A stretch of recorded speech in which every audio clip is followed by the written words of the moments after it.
Hello everyone, स्वागत है आप सभी का पीसीएस बाय तरुण चैनल पर। जैसे कि आप सभी को पता है कि हम एमपी जेके की बुक को कवर कर रहे हैं और एमपी जेके की जो बुक है हमारी सिलेक्शन तक नाम से जो बुक आती है उसको हम यहाँ पर जो है नई वाली किताब को यहाँ पर कवर कर रहे हैं। आज के हमारे जो चैप्टर होने वाले हैं उन चैप्टरों की बात की जाए यहाँ पर हम आज के हमारे जो चैप्टर होंगे, मध्य प्रदेश में सिंचाई चैप्टर होगा, मध्य प्रदेश की जलवायु और मध्य प्रदेश की मृदा से संबंधित चैप्टरों की यहाँ पर जो है हम बात करेंगे। तो मध्य प्रदेश में सबसे पहले हमारा आ जाएगा सिंचाई, फिर उसके बाद आ जाएगा जलवायु और संभवतः हम जलवायु से पहले हम मध्य प्रदेश की मृदा के बारे में जो है बात करेंगे, है ना।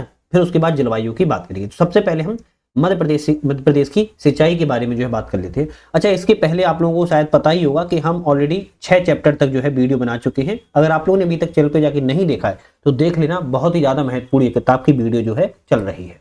ऐसा ना हो कि आपके कंपटीशन वाले देखते चले जाएं और आप उससे चूक जाएं। चलिए शुरुआत करेंगे मध्य प्रदेश की सिंचाई। तो मध्य प्रदेश की सिंचाई का सबसे पहले हम सामान्य परिचय खाका को पढ़ लेते हैं। फसलों के समुचित विकास के लिए जो जल के अपरिहार्य तत्व होते हैं, मतलब कि जब पर्याप्त मात्रा में वर्षा और कृषि भूमि की नमी में जो कमी आ जाती है तब हमें क्या करनी पड़ती है, तब हमें कृत्रिम रूप से खेतों को जल प्रदान करना पड़ता है, जिसे ही हम इरिगेशन या फिर सिंचाई का रूप जो है जानते हैं, सिंचाई के रूप से हम जानते हैं। सीधी सी बात ये की जाए कि जब हम फसलों का विकास करते हैं तो जल की जो पर्याप्त मात्रा मिलनी होती है वर्षा के माध्यम से, नमी के माध्यम से, जब वो नहीं मिल पाती है तो हमें कृत्रिम रूप से खेतों को जल प्रदान करने के लिए सिंचाई करनी पड़ती है, नहरों को काटकर सिंचाई करनी पड़ती है, तब हम उसको सिंचाई या इरिगेशन के रूप में जानते हैं। मानसून की अनिश्चितता, भौगोलिक बनावट और असमानता, असमान वर्षा वितरण के कारण ये सिंचाई की अलग अलग जो है आवश्यकता पड़ती है। उत्तर प्रदेश में सिंचाई की आवश्यकता अलग है, मध्य प्रदेश में अलग है, वही राजस्थान में अलग है, कर्नाटक केरल में चले जाओगे सिंचाई की आवश्यकता अलग अलग है। तो मानसून के कारण, भौगोलिक बनावट के कारण, असमानताओं के कारण, असमान वर्षा वितरण के कारण जो है अलग अलग जगह पर सिंचाई की अलग अलग आवश्यकता भी सामने पड़ती है। भारत में सिंचाई परियोजना की बात की जाए तो भारत में जो सिंचाई परियोजना है 3 प्रकार की होती है, जिसमें हम सबसे बड़ी बृहद परियोजना, उससे छोटी मध्यम परियोजना और उससे छोटी लघु परियोजना के रूप में जानते हैं। जो बृहद परियोजना है वो 10,000 हेक्टेयर से अधिक क्षेत्र में है और यह इसमें नहर और बहुउद्देशीय परियोजनाओं को शामिल किया जाता है। फिर मध्यम परियोजनाएं आती है जो कि 2,000 से लेकर 10,000 हेक्टेयर के बीच में है और इसमें छोटी नहरों को शामिल किया जाता है। फिर आती है लघु परियोजनाएं जो कि 2,000 हेक्टेयर से कम है, इसमें कुएं, नलकूप और ड्रिप सिंचाई के माध्यम से जिसमें सिंचाई परियोजना या सिंचाई जो है की जाती है। और सबसे जो महत्वपूर्ण भारत में है वो लघु परियोजना ही है, ये भी ध्यान रखना है, लघु परियोजना ही भारत में सबसे ज्यादा महत्वपूर्ण भी है। मध्य प्रदेश में सिंचाई क्षमता का विकास कैसे हुआ इसको समझ लेंगे, फिर उसके बाद हम मध्य प्रदेश की सिंचाई क्षेत्र का वितरण के बारे में बात करेंगे जो कि बहुत महत्वपूर्ण टॉपिक है। लेकिन उससे पहले कुछ लाइन है, इंपोर्टेंट फैक्ट है, मध्य प्रदेश में सिंचाई जो क्षमता का विकास है उसके बारे में हमें देखना चाहिए, आप लोगों को जरूर याद से उनको पढ़ना भी चाहिए। चलिए, जैसे हम बात करें यहाँ पर सिंचाई का विकास चंदेल एवं गोंडों के तालाब के निर्माण से पता चलता है, लेकिन आधुनिक रूप से कुछ पॉइंट है। जैसे 1923 में बालाघाट में बैनगंगा नहर का निर्माण किया गया, 1927 में मुरैना जिले में पगारा बांध का निर्माण किया गया, 1933 में पलकमती रायसेन और 1936 में बालाघाट में मोरम नाला में सिंचाई टैंकों का विकास किया गया है। उसके पश्चात 1940 से 44 के मध्य में ग्वालियर रियासत की साक आसन परियोजना, कोकतो, हरसी, तिगरा बांधों का निर्माण किया गया है। फिर उसके बाद आजादी मिल गई हमें, तो आजादी के बाद 1950 से 59 के दरमियान सिंचाई क्षमता जो है 4.69 लाख हेक्टेयर तक हो गई। वर्तमान में 55 लाख हेक्टेयर हो चुकी है 2024-25 के आंकड़ों या सर्वेक्षण के अनुसार। 2025 तक 65 लाख हेक्टेयर प्राप्त करने का इसने जो है लक्ष्य रखा है और 2028 तक ऐसे बताया जा रहा है कि 1 करोड़ हेक्टेयर का जो है लक्ष्य प्राप्त कर लेगा कौन, मध्य प्रदेश। साथ में 2023-24 में डेटा कहता है कि 37.66 लाख हेक्टेयर जो कि खरीफ रबी एवं अन्य कुल सिंचाई प्राप्त की जाती थी और 2024-25 में 27 फरवरी 2025 तक 68 लाख हेक्टेयर क्षेत्र में सिंचाई प्राप्त यहां पर की जाती थी। तो देखो कुछ पॉइंट इसमें इंपोर्टेंट है, आप लोगों ने हल्के में निकाल दिया होगा। बालाघाट में कौन सी नहर है, बैनगंगा नहर का निर्माण किया गया, मुरैना में पगारा बांध का निर्माण किया गया, रायसेन में पलकमती का, बालाघाट में मुरम नाला का और यहाँ पर ग्वालियर में साक आसन परियोजना, कोकतो, हरसी, तिगरा बांधों का जो है निर्माण किया गया है। क्वेश्चन ये भी बन सकता है कि वर्तमान में कितने कितने लाख हेक्टेयर में है, तो आप कहोगे 2025 तक 65 लाख हेक्टेयर प्राप्त करने का लक्ष्य रखा गया है। 2028-29 का डेटा कहा जाए तो आप कह सकते हो 1 करोड़ हेक्टेयर तक का हमने लक्ष्य जो है सिंचाई क्षमता का रखा हुआ है। मध्य प्रदेश में सिंचाई क्षेत्रों के वितरण के बारे में अगर बात की जाए तो कुछ है अधिक सिंचाई वाले क्षेत्र, उसके बाद है कम सिंचाई वाले क्षेत्र, है ना। आपके घर में भी कुछ बड़े भाई होते हैं, कुछ छोटे भाई होते हैं, तो इसी तरीके से सिंचाई क्षेत्र के वितरण में अधिक सिंचाई वाले क्षेत्र, कम सिंचाई वाले क्षेत्र। अधिक सिंचाई वाले क्षेत्रों को भी 5 वर्गों में बांटा गया है। चंबल बेसिन, नर्मदा घाटी निवाड़ बेसिन, पूर्वी मालवा पठार, बुंदेलखंड उच्च भूमि और बैनगंगा घाटी। अब एक एक करके हम इनको पढ़ लेते हैं। चंबल बेसिन, चंबल बेसिन का विस्तार जो है श्योपुर, मुरैना, ग्वालियर, भिंड। अभी मैप के माध्यम से हम समझेंगे, अभी थोड़ा सा ध्यान रखो, इसको मैप से भी समझेंगे। तो चंबल बेसिन में क्या आएगा, श्योपुर, मुरैना, ग्वालियर और भिंड आएगा। जिसमें सिंचाई स्रोत क्या है, इसमें सिंचाई स्रोत नहरें एवं बांध है, और इसमें जो तिघरा, हरसी और पगारा है ये सबसे ज्यादा प्रमुख बांध और नहरें हैं। फिर आता है नर्मदा घाटी निर्माण मैदान, ये मध्य प्रदेश के 9 जिलों में है, कटनी से लेकर खरगोन तक जो है फैले हुए हैं। कुएं और नलकूप से इससे जो है सिंचाई के स्रोत है। होशंगाबाद और हरदा जो है इसमें अपवाद के रूप में देखा जाता है। पूर्वी मालवा पठार की बात किया है तो इसमें पूर्वी वाला हिस्सा जो है इसमें आपका इंदौर, भोपाल, देवास और सीहोर शामिल किया जाता है। 45 से लेकर 50% सिंचाई जो है नलकूप के माध्यम से की जाती है। बुंदेलखंड वाला जो उच्च भूमि क्षेत्र जिसमें टीकमगढ़, छतरपुर, पन्ना जिले आते हैं, इसमें जो सिंचाई के मुख्य स्रोत है कुओं से, नलकूपों से, नहरों से की जाती है। यहां पर भांडेर और हलाली नहर बहुत प्रमुख नहर है। फिर आती है बैनगंगा घाटी जो कि दक्षिण में है, बालाघाट और सिवनी क्षेत्र में इसका विस्तार है। इसमें बांधों से इसका क्या है सिंचाई स्रोत है, जिसमें नहल सेरा, मरुम नाला, जामुनिया, गांगुलपारा एवं कई सारे तालाबों का इनमें जो है निर्माण किया गया है। जैसे अब हम बात करें कम सिंचाई वाले, अभी हमने अधिक सिंचाई वाले क्षेत्रों की बात की, कम सिंचाई वाले क्षेत्रों की बात किया है। जहां पर क्या होती है पर्याप्त वर्षा वाले क्षेत्र हैं और सिंचाई सुविधा का यहां पर अभाव क्षेत्र भी पाया जाता है। डिंडोरी, अनूपपुर, शहडोल, मंडला, अलीराजपुर। अच्छा, इसका मतलब तो समझते होगे ना, जिस साइड खुला होता है उस साइड अधिक को दर्शाता है और इस साइड नोक होता है उस साइड कम को दर्शाता है। तो इसमें पर्याप्त कम से कम सिंचाई वाले क्षेत्र जो होते हैं, इसमें सबसे कम डिंडोरी जिले में सिंचाई, फिर अनूपपुर में इससे ज्यादा, फिर उससे ज्यादा शहडोल में, फिर मंडला में, फिर अलीराजपुर में। इसी को उल्टा पढ़ लो तो अलीराजपुर में सबसे ज्यादा, मंडला में कम, शहडोल में उससे कम, अनूपपुर में उससे कम, डिंडोरी में उससे कम आपके जो है कम सिंचाई वाले क्षेत्र है। अब उसके बाद आता है कि मध्य प्रदेश में सिंचाई के साधन क्या हैं। भाई ये भी तो अपने आप में इंपोर्टेंट है। तो मध्य प्रदेश में सिंचाई के जो साधन है उसके बारे में बात करें। अच्छा, अगर इस बुक को अगर आपको खरीदना हो तो आप अपने किसी भी आप शहर से हो उस शहर के आप जो है स्टोर पर जो है ले सकते हो ऑफलाइन, और अगर आपको ऑनलाइन परचेस करना हो तो अमेजॉन वगैरह से आप जो है परचेस कर सकते हो। हम डिस्क्रिप्शन में लिंक वगैरह लगा देंगे, उससे आप लोग देख लेना, अमेजॉन, फ्लिपकार्ट वगैरह से। देखो फोटो कॉपी चक्कर मत पड़ना, बहुत सारे लोग मार्केट में फोटो कॉपी चक्कर बेच देते हैं आपको। ये किताब बहुत अच्छी है। आई थिंक आप लोग अगर कलरफुल पढ़ते हो तो सच में सीरियसली आप उसको अच्छे से कवर कर पाओगे और आपको एग्जाम में हेल्पफुल रहेगी। और आप उसको सोचोगे भाई 2-4 पन्ने फोटोकॉपी के मिल गए, बीच में कटे हैं, फटे हैं, मान लो मिसिंग पन्ने हैं, वही कोई महत्व नहीं रह जाता है ना। कोई मेरे पास एक मैसेज आया था कि सर इसकी फोटोकॉपी उपलब्ध करवा दो। भाई मैंने कहा फोटोकॉपी मैं उपलब्ध नहीं करवा सकता हूं। पहली बात तो परमिशन नहीं है, दूसरी बात फोटोकॉपी आपको मांगना भी नहीं चाहिए। क्यों पीडीएफ नहीं मांगनी चाहिए? क्योंकि ये किताब भाई जिसने बनाई है उसको भी 4 पैसा मिलेगा। उसने बनाई किस लिए है? आप जाके अमेजॉन से, फ्लिपकार्ट से, लोकल आपके जो डिस्ट्रीब्यूटर हैं, जो शॉप्स होती है उनसे परचेस करो, उनसे लो। रंगीन कलरफुल बुक है, आप उसको बहुत बढ़िया तरीके से पढ़ सकते हो। बहुत अच्छी बुक है, ईमानदारी से मैं आपको बता रहा हूं। कोई सब ऐसा नहीं है कि इसका मैं प्रमोशन वगैरह कर रहा हूं। जेन्युइन में आपको अगर वीडियो बना रहा हूं तो सच में बता रहा हूं। खैर, मध्य प्रदेश में सिंचाई के स्रोत और साधनों की बात करें। भूमिगत जल, भूमिगत जल जो है मध्य प्रदेश में 2/3 हिस्से में है, जिसमें कुएं और नलकूपों को शामिल किया जाता है। धरातली सतही जल की बात की जाए तो 1/3 हिस्से में है, जिसमें नहर प्रणाली और झील तालाबों का जो है यहां पर शामिल किया जाता है। अच्छा, भूमिगत जल की अगर बात करें जिसमें कुएं एवं नलकूपों को जो है शामिल किया जाता है। फिर उसके बाद धरातली सतही सिंचाई की बात करेंगे। तो भूमिगत जल में अगर हम बात की जाए, मध्य प्रदेश में यह है प्रथम स्थान, जिससे कुएं एवं सिंचाई से जो है सिंचाई की जाती है। सेकेंड चीज, शुद्ध सिंचित क्षेत्र का 67.3% जो सिंचाई है वह नलकूप एवं कुएं के माध्यम से ही जो है की जाती है। लगभग 67% सिंचाई जो आपकी है कुएं नलकूप से की जाती है, तो इसीलिए इसका प्रथम स्थान है। कुएं और नलकूप में 4 क्षेत्र अग्रणी है, मतलब कि टॉप पर है, जिसमें मालवा का पठार मध्य भारत में, जम्बल बेसिन, रीवा उच्च भूमि, मध्य नर्मदा घाटी, जो मध्य सतपुड़ा पहाड़ी क्षेत्र है, ये 4 जिलों में सबसे ज्यादा कुएं एवं नलकूपों से जो है सिंचाई की जाती है। कुओं के माध्यम से सर्वाधिक सिंचित जिला कौन सा है? जो कुएं के माध्यम से सबसे ज्यादा सिंचित जिला है वो आपका मंदसौर है। ध्यान रखना, मंदसौर है कुएं के माध्यम से। और नलकूप और ट्यूबवेल के माध्यम से सर्वाधिक सिंचित जिला की बात किया तो इंदौर है। आप एक बात समझो कि कुएं के माध्यम से अगर बात किया जाए तो मंदसौर जिले में सबसे ज्यादा सिंचाई की जाती है, वहीं नलकूप से बात की जाए तो इंदौर जिले में जो है सबसे ज्यादा सिंचाई की जाती है। इन दोनों में भी आपको याद रखना होगा। सर्वाधिक नलकूप उज्जैन एवं इंदौर में है, जबकि मंडला में सबसे कम नलकूप है।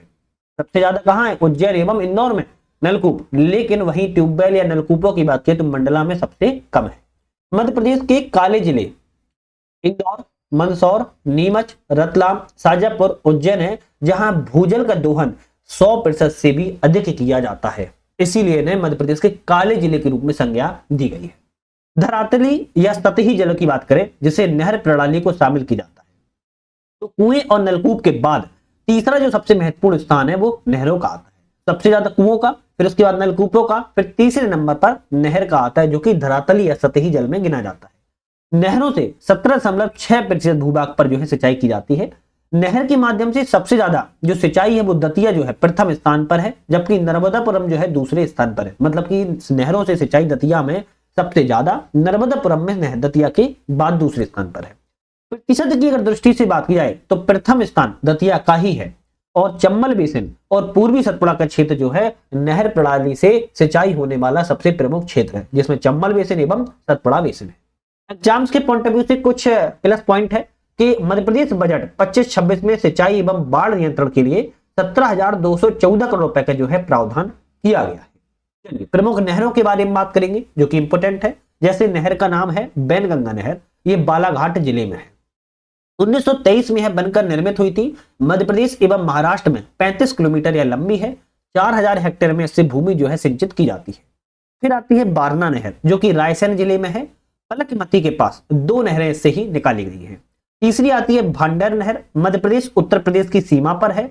परीक्षा बांध से 58 किलोमीटर की लंबाई में लहार नहर इसी नाम से जानी जाती है। दोनों राज्यों में जो है यहाँ पर 44,534 हेक्टेयर क्षेत्र में सिंचाई की जाती है। फिर आती है हलाली नहर, इंपोर्टेंट है, विदिशा में है, और भांडेर भी इंपोर्टेंट है ना। हलाली विदिशा में है, 1968 में बनकर पूर्ण हुई थी। लगभग 23.43 किलोमीटर लंबी है। विदिशा एवं रायसेन से इसे सिंचाई की जाती है। फिर आती है तवा नहर, होशंगाबाद नर्मदापुरम में है। तवा एवं देनवा के संगम पर 197 किलोमीटर की 2 नहरें से निकाली गई हैं। 3 लाख हेक्टेयर में सिंचाई की जाती है। चंबल नहर श्योपुर में से प्रवेश करती है, 3 शाखाओं में बढ़ती है। पहली अंबाई शाखा, दूसरी मुरैना शाखा, तीसरी मऊ शाखा में इसको बांटा जाता है।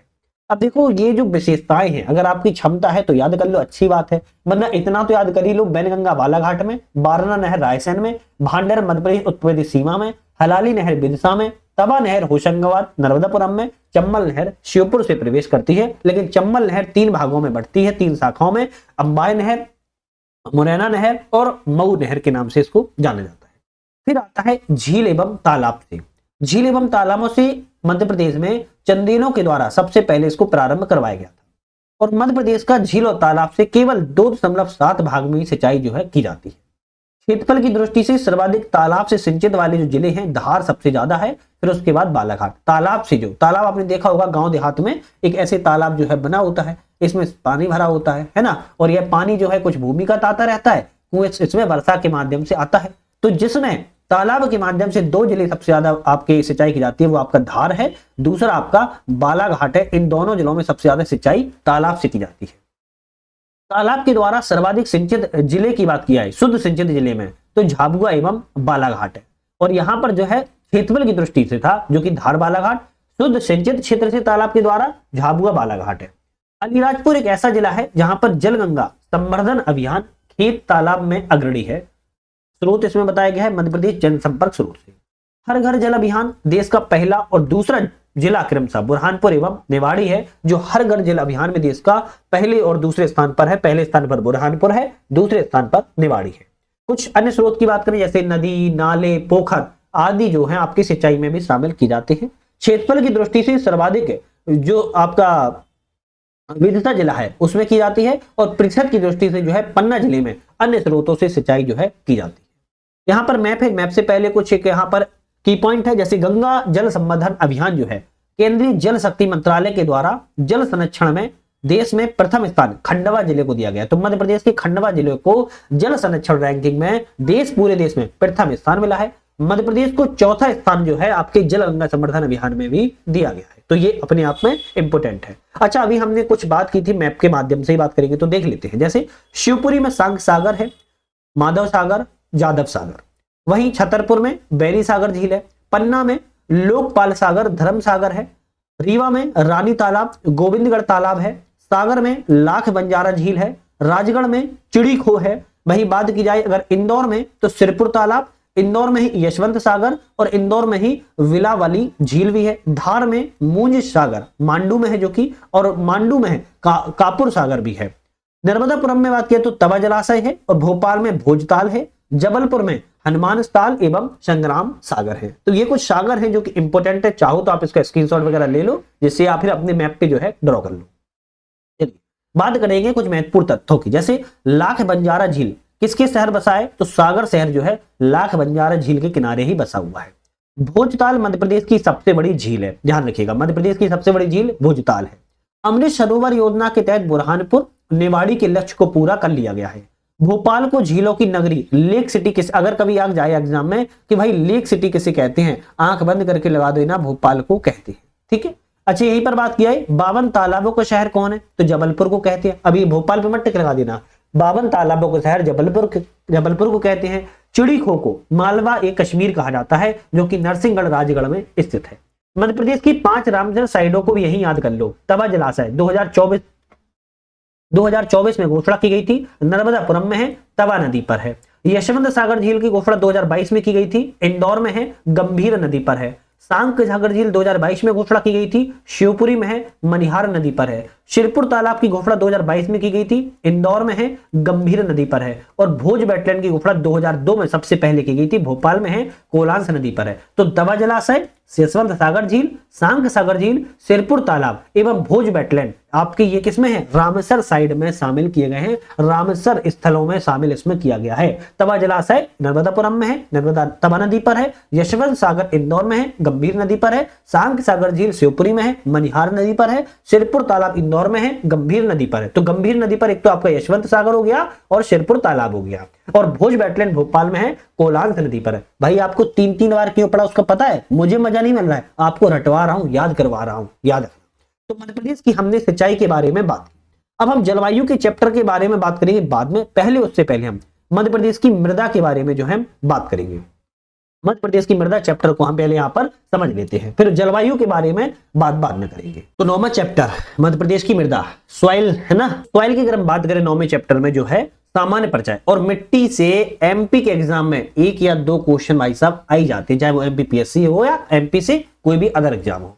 सामान्य परिचय, जैसे कि हम सबसे पहले चैप्टर की सामान्य परिचय, मृदा जो है पृथ्वी की सबसे ऊपरी परत कहलाती है। आपने जिस मिट्टी पर, जिस धरा पे आप लोग जन्म लेते हो या जिस पर पैर रखते हो, वह क्या है, मिट्टी की सबसे ऊपरी परत है, जिसमें कार्बनिक अकार्बनिक पदार्थ जो है पाए जाते हैं। इसका निर्माण कैसे होता है, तो चट्टान जो होती है उसके अपक्षय और अपर्दन के कारण फट इस पे चलता रहता है, जिसपे क्या होता है, पृथ्वी अपना ताप लगा रही है, जल वर्षा हो रहा है, हवा जोड़ रही है, इन सभी के कारण जो है मिट्टी का जो है निर्माण होता है चट्टानों के द्वारा। प्रकृति चट्टानों के तत्वों के साथ साथ इसमें जैविक पदार्थ, बैक्टीरिया जल प्रणाली के निर्धारक के रूप में भी भूमिका निभाती है। इसका प्रभाव क्या होता है, तो किसी स्थान की वनस्पति फसलों के निर्धारण में मिट्टी ही जानी जाती है। कभी कभी मिट्टी काली मिट्टी होती है, लैटेराइट मिट्टी होती है, लाल मिट्टी होती है, अलग अलग मिट्टियां होती हैं, और वनस्पति और फसलों के लिए अलग अलग मिट्टी का स्वभाव भी, नेचर भी अलग अलग होता है। जैसे आपका नेचर किसी व्यक्ति के लिए अलग होगा, किसी व्यक्ति के लिए अलग होगा। मध्य प्रदेश में भारत के दक्षिणी पठार का हिस्सा है, जो मध्य प्रदेश है भारत के दक्षिणी पठार का यह हिस्सा है। अगर आप इस तरीके से देखोगे तो जहां मध्य प्रदेश पड़ेगा तो दक्षिणी पठार का हिस्सा है। विभिन्न कालखंडों में इसका क्रमिक रूप से विकास हुआ है, और मिट्टियों के वितरण में भी इसीलिए अंतर भी देखने को मिलता है। मध्य प्रदेश में मिट्टियों की बात की है, जैसे हमने बताया लाल मिट्टी, काली मिट्टी, जलोढ़ मिट्टी, है ना। तो काली मिट्टी जो है मध्य प्रदेश में 43.4% प्रभाग पर पाई जाती है काली मिट्टी। अब काली मिट्टी कहां पर है, देखो साधारण काली, गहरी काली, छिछली काली। तो ये जो काली मिट्टी का पूरा विस्तार है 43.4% प्रभाग पर पाई जाती है। फिर आता है लाल पीली मिट्टी 33% भाग पर। लाल पीली मिट्टी देखो आपके पूर्वी वाले मध्य प्रदेश के पूर्वी, आप तो समझते हो ना, ये नॉर्थ का हिस्सा, ये साउथ का हिस्सा, ये वेस्ट का हिस्सा, ये ईस्ट का हिस्सा। तो मध्य प्रदेश के जो पूर्वी वाला हिस्से है लाल पीली मिट्टी पाई जाती है 33% भाग पर। फिर आता है जलोढ़ मिट्टी। जलोढ़ मिट्टी जो है आपकी कुछ बुंदेलखंड क्षेत्र में आपके 3% भाग पर, नॉर्थ में उत्तर साइड मध्य प्रदेश की जलोढ़ मिट्टी पाई जाती है। फिर आती है मिश्रित मृदा। मिश्रित मृदा मतलब कि मिली जुली मृदा जो है आपके, ये भी बुंदेलखंड का काफी क्षेत्र ले लेता है, 10% भाग पर मिश्रित मृदा पाई जाती है। फिर अंत में आती है लेटेराइट मृदा जो कि सबसे कम क्षेत्र पर है, केवल 2.5। तो लेटेराइट मृदा जो आप देखोगे यहाँ पर आपका कौन सा है, दक्षिण पूर्वी हिस्से में लेटेराइट मिट्टी केवल 2.5% क्षेत्र पर पाई जाती है। तो काली मिट्टी, लाल पीली मिट्टी, जलोढ़ मिट्टी, मिश्रित मृदा और लेटेराइट मृदा मध्य प्रदेश में 5 प्रकार की मृदा पाई जाती है। मैप के माध्यम से समझना हो तो देख लो, उत्तर में लाल पीली, उत्तर में जलोढ़ मृदा, सॉरी, पश्चिम में काली मिट्टी, जिसमें काली मिट्टी में भी साधारण काली, गहरी काली, छिछली काली। फिर आपके पूरब में लाल पीली मृदा और आपके मध्य में मिश्रित मिट्टी और आपके दक्षिण पूरब में लेटेराइट मिट्टी जो है पाई जाती है। अब एक एक करके हम मिट्टियों पर भी बात करेंगे। सबसे पहले हम बात करेंगे काली मिट्टी से, है ना। काली मिट्टी से बात करेंगे, सबसे ज्यादा है उसकी ही बात करेंगे। सबसे पहले मध्य प्रदेश में 43.44% भाग पर जो है आपकी काली मिट्टी पाई जाती है। इसका निर्माण कैसे हुआ, तो बेसाल्ट की जो चट्टानें होती है, बेसाल्ट की चट्टानें, उनके अपक्षय अपरदन से इसका जो है निर्माण हुआ है। इसका विस्तार कहां है, इसका विस्तार मालवा के पठार में मुख्य रूप से काली मिट्टी का विस्तार पाया जाता है। सतपुड़ा के कुछ भाग, नर्मदा घाटी में कुछ भागों में जो है आपकी कौन सी काली मिट्टी जो है पाई जाती है। जिले की बात की जाए तो मंदसौर जिला, रतलाम जिला, झाबुआ जिला, अलीराजपुर जिला, खंडवा जिला, खरगोन, बड़वानी, बुरहानपुर, शाजापुर, उज्जैन, सीहोर, भोपाल, छिंदवाड़ा, गुना, इतने सारे जिलों में आपकी काली मिट्टी पाई जाती है। क्यों, क्योंकि यहां पर जितने भी जिले यहां पर देखने को मिलेंगे इन सभी जिलों को कवर जो है काली मिट्टी कर लेती है। एक बार रट लेते हैं हम, काली मिट्टी 43% भाग पर पाई जाती है, बेसाल्ट चट्टानों के अपक्षय अपरदन से बनती है। इसका भौगोलिक विस्तार मालवा के पठार पर मुख्य रूप से है, जिसमें सतपुड़ा एवं नर्मदा घाटी में जो भाग है उसमें शामिल किया जाता है। जिले को आप लोग थोड़ा सा मैप पर देख लेना। इसकी विशेषताएं काली मिट्टी की, यहां पर हम कौन सी मिट्टी, काली मिट्टी की बात कर रहे हैं वरना भूल जाओ। तो इसकी विशेषताएं हैं, काली मिट्टी को ही रेगूर मिट्टी भी कहते हैं, कपासी मिट्टी भी कहते हैं, करेल मिट्टी भी कहते हैं, चेरोजम मिट्टी भी कहते हैं। तो काली मिट्टी के कितने हुआ टोटल, 5 नाम हो जाते हैं, रेगूर, कपासी, करेल, चेरोनोजम मृदा कहते हैं। रासायनिक संगठन की बात किया तो इसमें लोहा और चूना प्रचुर मात्रा में पाया जाता है, जिसका कारण ही काला रंग होता है। पानी पड़ने पर ये चिकनी हो जाती है, अगर इस पर काली मिट्टी पर पानी पड़ जाए तो चिकनी हो जाती है, चिपचिपी हो जाती है, मतलब इसे फिसलन मिट्टी हो जाती है, चिकनी मिट्टी। और सूख जाए तो दरारें पड़ जाती हैं, दरारें पड़ जाती हैं। इसीलिए इसको स्वतः जुताई वाली मृदा भी कहते हैं, स्वयं को जोतने वाली मृदा के रूप में इसको जाना जाता है। यहाँ पर फसलें कौन सी उगाई जाती है, तो इसमें गेहूं, सोयाबीन, मूंगफली, कपास इत्यादि फसलें काली मृदा में उगाई जाती है। इसका पीएच मान 7.5 से लेकर 8.5 है, मतलब कि क्षारीय मृदा की श्रेणी में है आती है। नाइट्रोजन, फास्फोरस और ह्यूमस की इसमें कमी होती है। तो ऐसे समझो लोहा एवं चूना अच्छा पाया जाता है, नाइट्रोजन, फास्फोरस, ह्यूमस की इसमें कमी होती है। काला रंग किसके कारण होता है काली मिट्टी का, तो टेटेनीफेरस मैग्नेटाइट के कारण, ये इंपोर्टेंट शब्द है, टेटेनीफेरस मैग्नेटाइट के कारण काली मिट्टी का काला रंग होता है। और काली मिट्टी को ही कपासी मिट्टी भी कहते हैं, ये भी याद रखना है। रेगूर, करेल, चेरोनम, काली, ये सभी मिट्टी को काली मिट्टी के रूप में ही जानते हैं। अच्छा, काली मिट्टी का भी कुछ प्रकार हैं, जिसमें साधारण काली, गहरी काली, छिछली काली। अभी ऊपर मैंने आपको बताया था। साधारण काली की बात किया सबसे ज्यादा क्षेत्र पर है, 36.5% भाग पर, जिसमें मालवा का पठार मुख्य रूप से आता है। राज्य की 16 लाख हेक्टेयर आते हैं, जिसमें होशंगाबाद, नरसिंहपुर, हरदा, निमाड़ इत्यादि जिले आते हैं। गहरी काली मिट्टी की बात करें तो मध्य प्रदेश के 1.4 लाख हेक्टेयर में है, जो कि नर्मदा क्षेत्र में पाई जाती है। वहीं छिछली काली मृदा मध्य प्रदेश के 2.3 लाख हेक्टेयर में है, जिसमें छिंदवाड़ा, सिवनी, बैतूल और ढलान वाले जो क्षेत्र उसमें शामिल किए जाते हैं।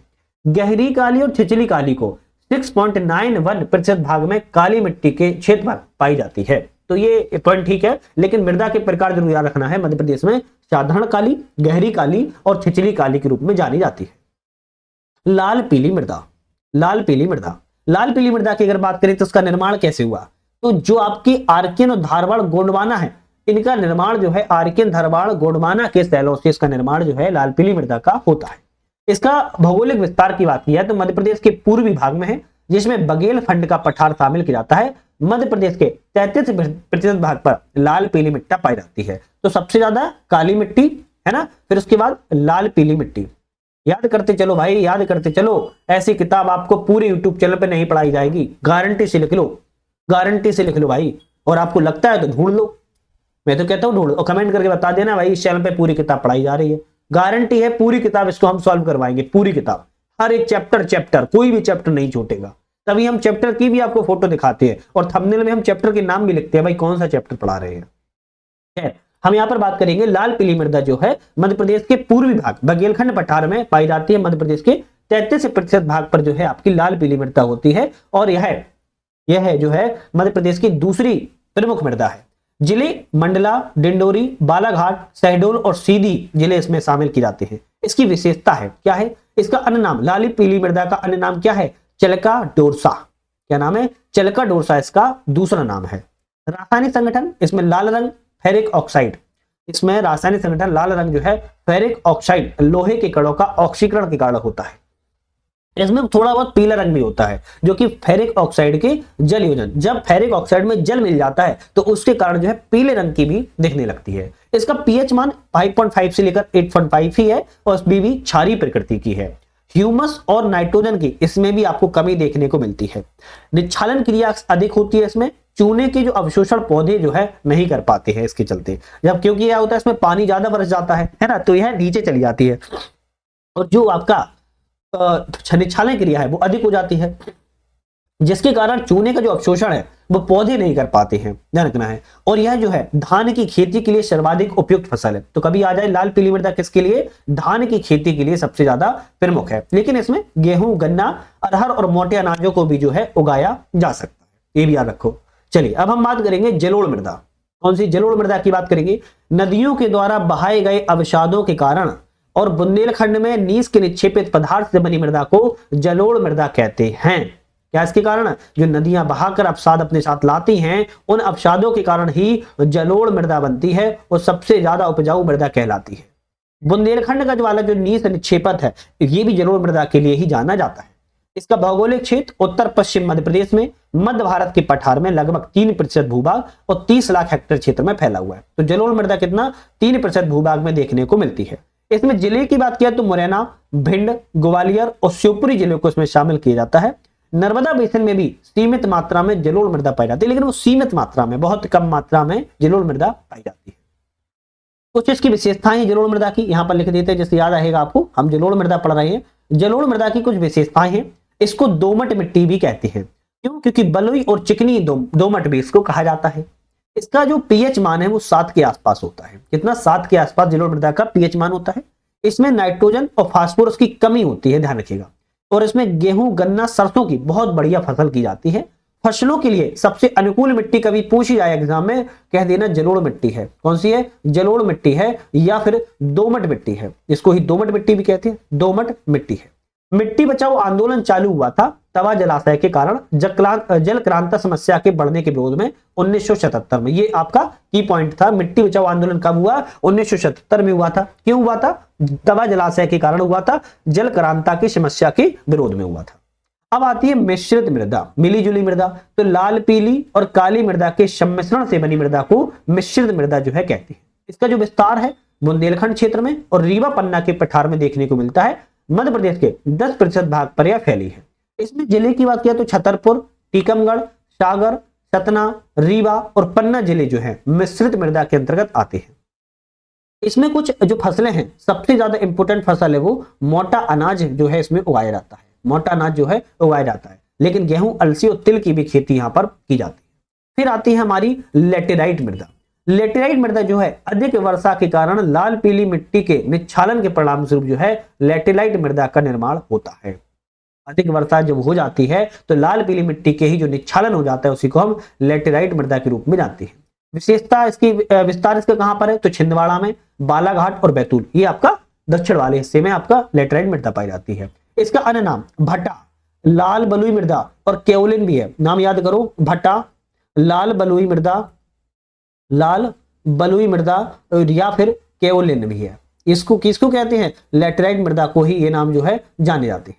इसकी फसल है क्या सी? कॉफी, चाय, बाजरा और मक्का लैटेराइट मृदा की प्रमुख फसल है और ह्यूमस की इसमें जो है कमी पाई जाती है। बैतूल जिले के भेषदही तहसील के कुकरू गांव में 110 हेक्टेयर पर कॉफी का उत्पादन लैटेराइट मृदा के कारण ही होता है। प्रारंभ में ब्रिटिश नागरिक सेंट विलकोट के द्वारा यहां पर जो है कॉफी का उत्पादन किया गया था।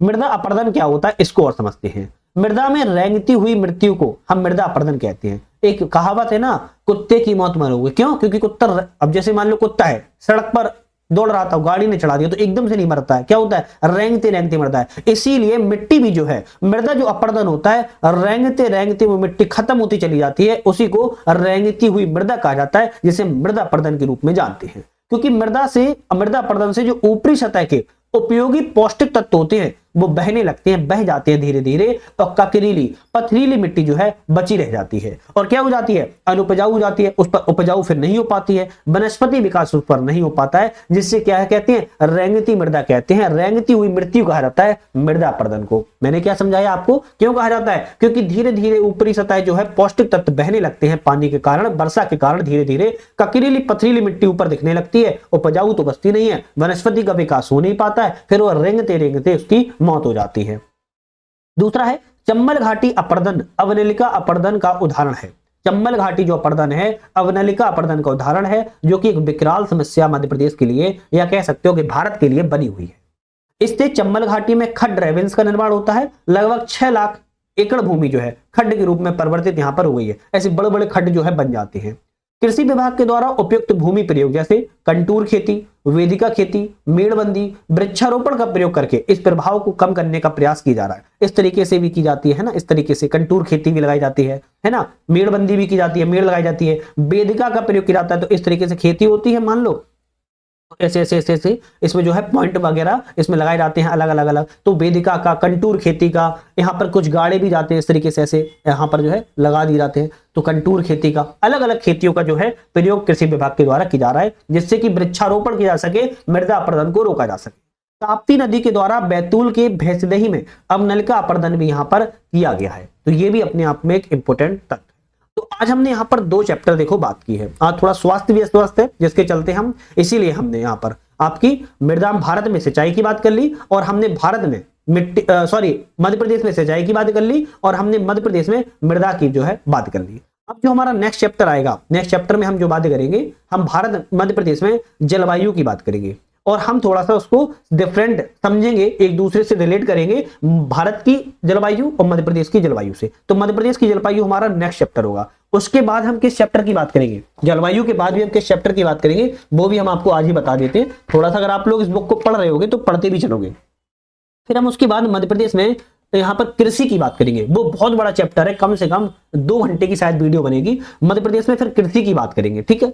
फिर उसके बाद मध्य प्रदेश में पशुपालन, कुक्कुट पालन, और मध्य प्रदेश में वन्य जीव संरक्षण, राष्ट्रीय उद्यान अभ्यारण्य के बारे में। मध्य प्रदेश का फिर भूगोल हमारा भी 3 से 4 वीडियो में और बनेगा। उसके बाद मध्य प्रदेश की भूगोल जो है खत्म हो जाएगा। उसके बाद फिर हमारा क्या चालू होगा अगर बात करें तो मध्य प्रदेश की अर्थव्यवस्था जो है चालू करेंगे, ठीक है। तो आज यहीं पर समाप्त करते हैं। आई थिंक आप लोग को ये चैनल पसंद आ रहा होगा तो चैनल को लाइक शेयर सब्सक्राइब करके बेल आइकन प्रेस कर लिया होगा। अपने फ्रेंड सर्कल